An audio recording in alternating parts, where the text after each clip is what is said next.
नमस्कार, आप देख रहे हैं हरियाणा भारत। मैं हूं आपके साथ साक्षी चौहान। चलिए खबरों की ओर रुख करने से पहले एक नजर डालते हैं आज की हेडलाइंस पर। बढ़ते कोरोना की रफ्तार ने बढ़ाई चिंता, लेकिन प्रदेश में अभी नहीं लगेगा लॉकडाउन। गृह मंत्री बोले, सख्ती से होगा बचाव।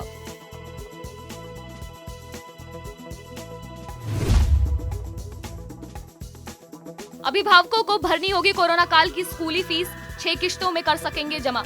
स्कूल नहीं काट सकेगा बच्चों के नाम।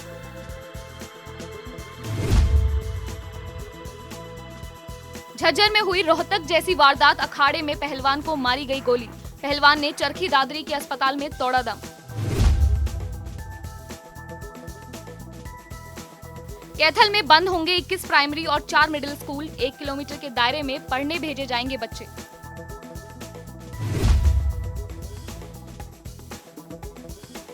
हांसी में सीएम फ्लाइंग ने अचार बनाने वाली फैक्ट्रियों पर की कार्रवाई। मौके से भारी मात्रा में सड़ा गला अचार किया बरामद। प्रदेश में रफ्तार पकड़ रहे कोरोना वायरस को लेकर सरकार एक बार फिर गंभीर हो गई है। हालांकि सरकार ने कहा कि कोरोना के बढ़ते मामलों के बावजूद लॉकडाउन या नाइट कर्फ्यू लगाने पर विचार नहीं किया जा रहा। वहीं गृह मंत्री अनिल विज ने प्रदेश में सभी उपायुक्त, सिविल सर्जन और पुलिस के आला अधिकारियों के साथ बैठक की। वीडियो कॉन्फ्रेंस के जरिए बैठक में मुख्यमंत्री मनोहर लाल खट्टर भी मौजूद रहे। बैठक में अनिल विज ने सभी अधिकारियों को कड़े शब्दों में प्रदेश में सख्ती बढ़ाने के निर्देश दिए। विज ने कहा कि वे अभी किसी तरह के लॉकडाउन या नाइट कर्फ्यू के पक्ष में नहीं है। ऐसे में कोरोना संक्रमण की रोकथाम के लिए सख्ती ही एकमात्र बचाव का जरिया है। प्रदेश में कोरोना काल में स्कूलों की फीस को लेकर हरियाणा पंजाब हाईकोर्ट ने बड़ा फैसला लिया है। चाहे छात्रों की क्लासेस लगी हो या नहीं, लेकिन अभिभावकों को पूरी स्कूल फीस का भुगतान करना ही होगा। राजस्थान के निजी स्कूलों की फीस के मामले में दिया सुप्रीम कोर्ट का अंतरिम आदेश हरियाणा और पंजाब में भी लागू होगा। हालांकि पंजाब हरियाणा हाईकोर्ट ने अभिभावकों को 6 किश्तों में फीस जमा करने की छूट दी है। साथ ही कहा है कि फीस जमा नहीं करवाने पर स्कूल छात्र का नाम नहीं काट सकेंगे और न ही परीक्षा में बैठने से रोक सकेंगे। रोहतक के झज्जर में एक पहलवान को गोली मारने की वारदात को अंजाम दिया गया, जिसके बाद घायल अवस्था में पहलवान को चरखी दादरी के अस्पताल में भर्ती कराया गया, जहां चिकित्सकों ने उसे मृत घोषित कर दिया। घटना की सूचना मिलने के बाद डीएसपी नरेश कुमार व एसपी राजेश दुग्गल भी मौके पर पहुंचे। उन्होंने मौके का मुआयना करने के बाद पुलिस थाना प्रभारी और अन्य टीमों को आवश्यक निर्देश दिए। पुलिस ने हत्या की धारा के तहत मामला दर्ज कर लिया है। बता दें कि पहलवान विक्रम के पिता अखाड़ा चलाते हैं। विक्रम भी अपने अखाड़े में पहलवानी का प्रशिक्षण ले रहे थे। प्रदेश में 25 छात्रों से कम संख्या वाले राजकीय प्राइमरी स्कूलों को बंद करने का फैसला लिया गया है। इन स्कूलों में पढ़ाई करने वाले छात्रों को 1 किलोमीटर के दायरे में दूसरे राजकीय स्कूल में पढ़ाया जाएगा। दरअसल कैथल में 21 ऐसे प्राइमरी स्कूल हैं जहां छात्रों की संख्या 25 से कम है। वहीं तय मापदंड के हिसाब से सबसे ज्यादा संख्या वाले स्कूल में 23, तो वहीं सबसे कम संख्या वाले स्कूल में 2 छात्र हैं। वहीं जिले में 25 से कम छात्रों वाले स्कूल के दायरे में और कोई स्कूल भी नहीं है। हालांकि अभी इस पर रिपोर्ट तैयार की जा रही है। एक ईमेल द्वारा पत्र प्राप्त हुआ जिसमें हरियाणा के 175 स्कूलों को 1 किलोमीटर के दायरे में बंद करने का प्रपोजल दिया गया है।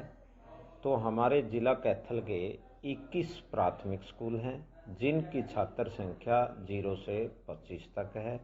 इसी प्रकार हमारे 4 मिडिल स्कूल है जिनकी छात्र संख्या 0 से 25 है। विभाग ने निर्देश दिए हैं कि इन विद्यालयों को 1 किलोमीटर के दायरे में मर्ज करने का प्रस्ताव निदेशालय को भेजना सुनिश्चित करें। प्राथमिक विद्यालयों के कुल 433 बच्चे हैं। हांसी में सीएम फ्लाइंग ने अचार बनाने वाली फैक्ट्रियों पर कार्रवाई की। इस दौरान टीम को मौके से भारी मात्रा में सड़ा गला अचार भी मिला। टीम को कार्रवाई के दौरान कई फैक्ट्री मालिकों के पास लाइसेंस भी नहीं मिले। कार्रवाई की सूचना पर दुकानदारों और अन्य फैक्ट्री मालिकों में हड़कंप मच गया। फ्लाइंग ने अचार फैक्ट्रियों से जांच के लिए नमूने लिए। दरअसल सीएम फ्लाइंग को शिकायत मिली थी कि शहर में अचार की कई ऐसी फैक्ट्रियां चल रही हैं जहां खाद्य सुरक्षा नियमों को ताक पर रखकर लोगों की सेहत से खिलवाड़ किया जा रहा है। इस पर मुख्यमंत्री उड़न दस्ता हिसार के इंचार्ज राजवीर सिंह की टीम ने फूड सेफ्टी ऑफिसर अरविंदरजीत सिंह को साथ लेकर शहर में कार्यवाही की। अचार की फैक्ट्री है यहाँ पे, जहाँ पे भारी मात्रा में भिन्न भिन्न प्रकार का अचार बनाया जा रहा है, स्टोर किया जा रहा है और बिक्री भी की जा रही है। फिलहाल हमारी इंस्पेक्शन चल रही है और सैंपलिंग चल रही है। जहाँ तक अभी तक हमें पता चला है, इनके पास किसी प्रकार का वैध लाइसेंस अथवा रजिस्ट्रेशन अथवा परमिशन फूड डिपार्टमेंट से नहीं है। दूसरा, जो अचार इनके पास पड़ा हुआ है, कई तो बेहद ही खराब हालत में, उपयोग युक्त बिल्कुल भी नहीं है, उसको हम यहाँ से उठवा के डिस्ट्रॉय करवाएंगे। कोरोना के चल रहे वैक्सीनेशन ड्राइव को लेकर केंद्रीय राज्य मंत्री कृष्णपाल गुर्जर ने लोकसभा के 6 केंद्रों का दौरा किया। इस दौरान कृष्णपाल गुर्जर ने कहा कि कोरोना काल में मोदी सरकार ने बेहतर काम किया है और न केवल देश में बल्कि दूसरे देशों की भी मदद की है। गुर्जर ने इस दौरान लोगों से ज्यादा वैक्सीन लगवाने की अपील की। बढ़ते कोरोना वायरस को लेकर कृष्णपाल गुर्जर ने कहा कि कोरोना अभी खत्म नहीं हुआ है, इसलिए लापरवाही ना बरतें, लगातार हाथों को सैनिटाइज करते रहें, मास्क पहनकर बाहर निकलें और सोशल डिस्टेंसिंग का भी पूरा तरह से पालन करें, जिससे कोरोना को हराया जा सके।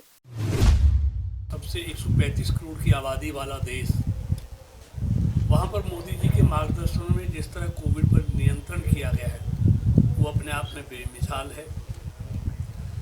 आज उस प्रकोप से हिंदुस्तान को बचाने के लिए अपने हिंदुस्तान में उत्पादित कोविड वैक्सीन लोगों को भारी संख्या में लगाई जा रही है। और सिर्फ हिंदुस्तान में नहीं, पूरी दुनिया में भी भारत में निर्मित कोविड वैक्सीन दूसरे भी अनेक देशों को भेजी जा रही है। सोनीपत कोर्ट परिसर में हुए हत्याकांड में रोज नए खुलासे हो रहे हैं। इस बीच बदमाश बिट्टू बरोड़ा को गोली मारने के पीछे शराब तस्करी के नाम पर वसूली की बात सामने आ रही है और गोली मारने वाले सिपाही महेश का नाम भी शराब तस्करी से जुड़ा हुआ है। दरअसल बिट्टू बरोड़ा सिपाही से तस्करी की शराब के ट्रकों को निकालने के नाम पर रुपए वसूलता था। अब तक वो 15 लाख रुपए ले चुका था और महेश को लगातार धमका रहा था।